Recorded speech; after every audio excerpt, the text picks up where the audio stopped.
Rigters, hoofstuk 5. Toe sing Debora en Barak, die seun van Abinoam, op die dag 'n lied. Die Here moet geprys word, omdat die leiers in Israel opgestaan het en die volk gereed gemaak het vir die oorlog. Konings moet hulle ore oopmaak, en vorste moet aandagtig luister, want ek gaan 'n lied sing vir die Here. Ja, vir die Here, die God van Israel, gaan ek 'n psalm toedig. Toe U, o Here, uit Seir trek en oor die vlaktes van Edom stap, het die aarde geskud, die hemel getraan en waterstrome uit die wolke gevloei. In die teenwoordigheid van die Here het berge gebewe. Voor die Here, die God van Israel, het Sinai geskrik.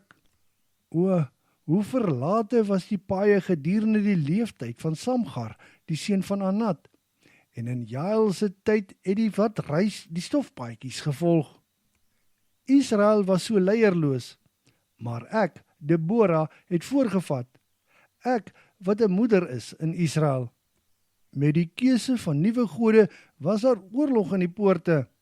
Onder 40.000 man van Israel was geen skild of spies te sien. O, hoe trots swel my hart met die aansien van Israel se leiers, die bereidwillig is onder die volk. Daarvoor moet die Here geprys word.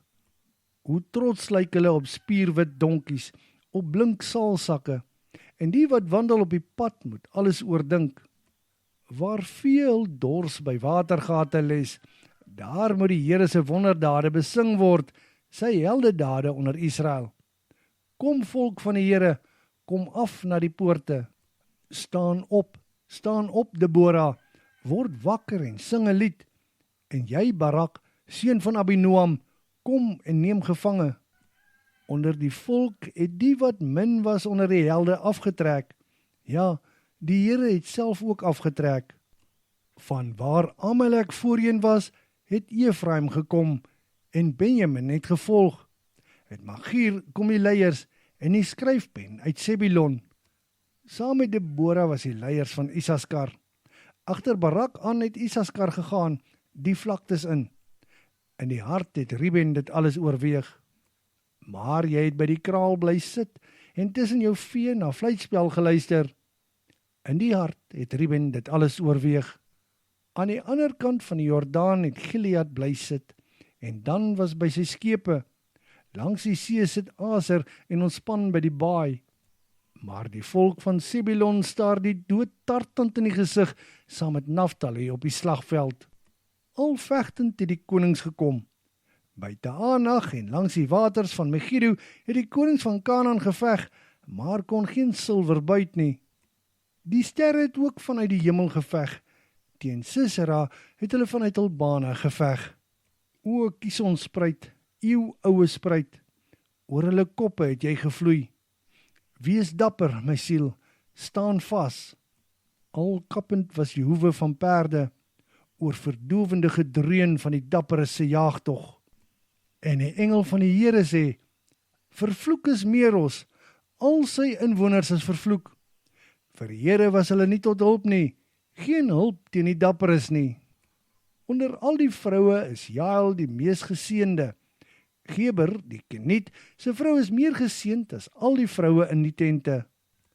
Toe hy water vra, gee sy melk. In 'n beker, geskik vir konings, het sy dikmelk geskink. Haar linkerhand strek uit na die tentpen, en met haar regterhand hou sy die hamer stewig vas. Met tentpen en hamer vermorsel sy Sisera se kop, deurboor sy slaap. By haar voete het hy neergeval, het hy bly lê. Ja, tussen haar voete stort hy in mekaar, het hy dood bly lê. Voor die venster staan Sisera se ma, en sy vra, waar bly hy dan so lank? Waarom hoor ons nog nie die gedreun van sy wa? 'n wyse vorstin antwoord haar, ja, sy sê dit ook self. Hulle verdeel byt, 'n slavin hier, 2 vroue daar, vir elke man is daar iets. Dalk helder kleurige klere vir Sisera, en 'n mooi kopdoek of 2 vir my, en 'n serp vir my hals. Dis hoe al die vyande van die Here moet sterf. Maar mag die wat hom liefhet, wees soos die krag van die son met sonsopkoms. Vir 40 jaar daarna was daar rus in Israel.